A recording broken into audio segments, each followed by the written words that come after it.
Hello everyone, today we're doing something a bit different.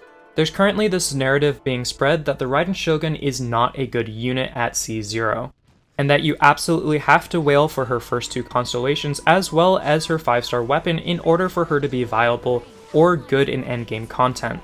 Today I'm going to be trying to prove that narrative wrong by showing her in endgame content with a few rules. Rule number 1, Raiden Shogun must be at C0.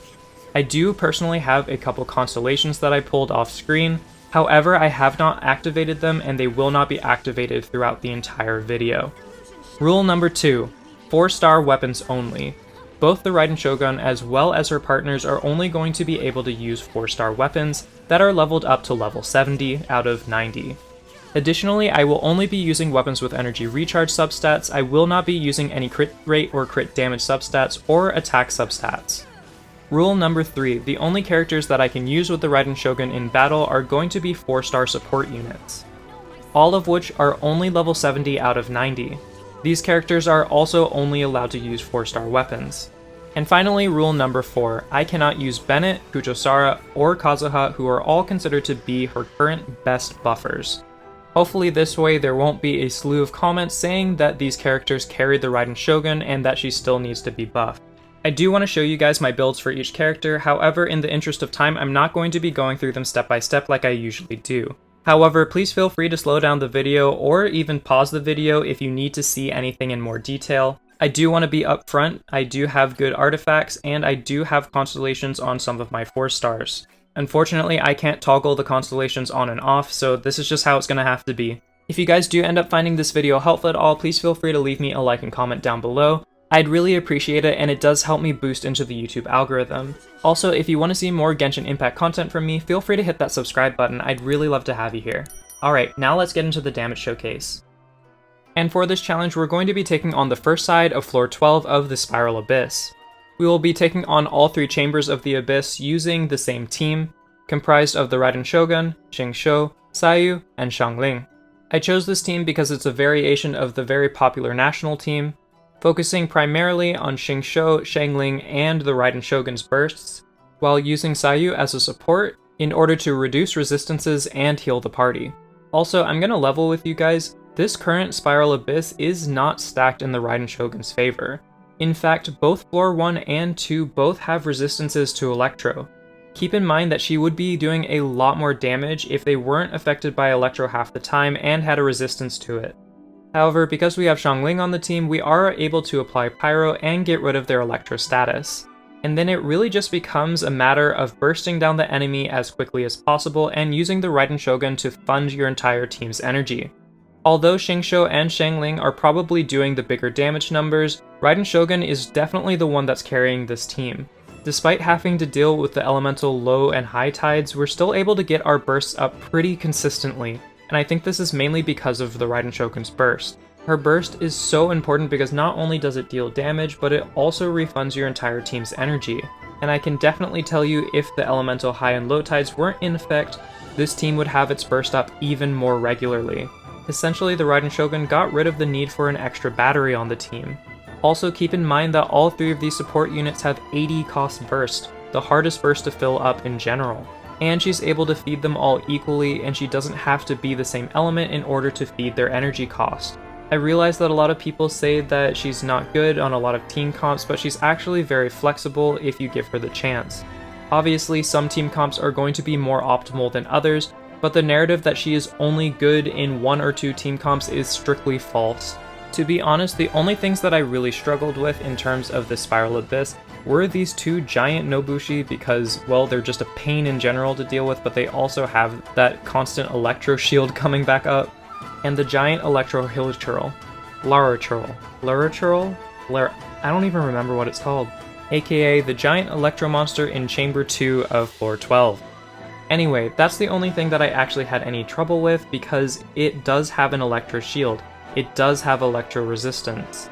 As you watch the whole video, you'll actually notice that anytime I'm fighting something that isn't resistant to Electro, she deals a decent amount of damage even though she's only using the Favonius Lance. Very obviously she would be doing better with a 5-star weapon, but they are rare for most players. And I really wanted to show you guys that she is completely viable with 4-star weapons. Honestly, if I did have the catch by now, I would be using that instead. It is much better than the Favonius Lance.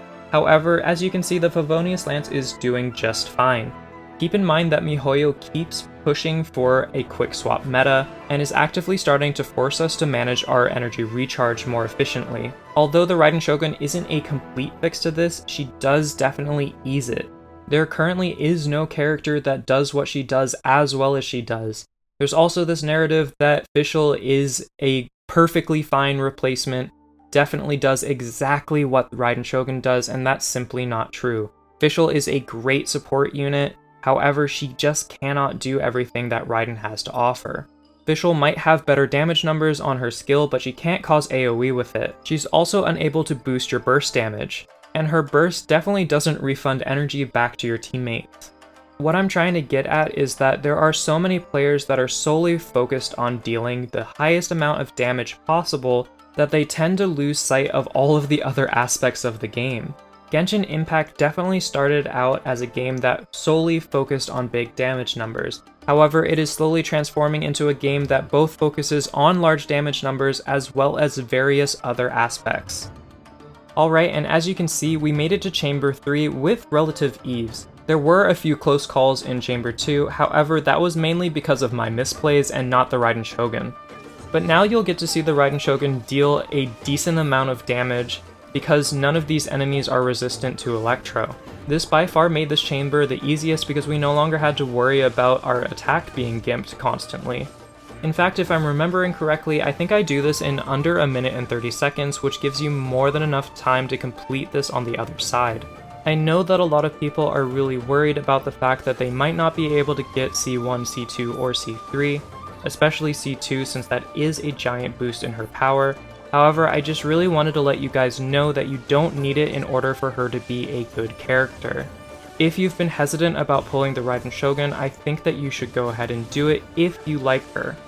And if you already have the Raiden Shogun on your account, but all this drama has made you doubt whether or not she was good for you, I hope that this video can put your mind at ease and know that you made the right choice. Although she may not be hitting as hard as Ganyu or Hu Tao right out the gate, I do think that the other aspects of her kit more than makes up for it and will definitely help newer players or free-to-play players finally push into the final parts of the Spiral Abyss, and possibly even help you squeeze out a few more stars or even 36 it. All that being said, I personally don't believe that Raiden Shogun needs a buff, however I do think that she needs to have her interactions fixed with Beidou and Traveler. Honestly, if anything were to be buffed, I don't think that it's the Raiden Shogun's kit itself, but rather the Electro element. Electro has been hella stinky for a very long time, and if you're a veteran player, you've known this for a very long time. I really hope that miHoYo does end up listening to the player base regarding Electro because it's been in such a bad place for such a long time. For example, the only reason why Kuching is considered an A-tiered character instead of an S-tier character is simply because she's Electro and cannot deal the same damage multipliers as her Pyro, Cryo, and Hydro counterparts. And unfortunately, now the Raiden Shogun is dealing with the same issues.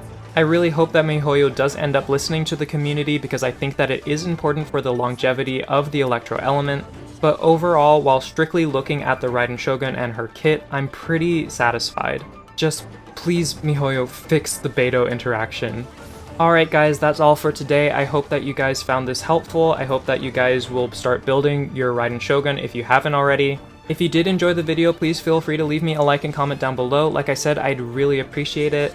And make sure to subscribe if you want to see more Genshin Impact content from me. I'm currently working on a script for how I personally would try to fix the Electro element, so if you want to see that, make sure to hit that notification bell so that you don't miss it. Alright guys, that's all for now. Until next time, best wishes. Bye.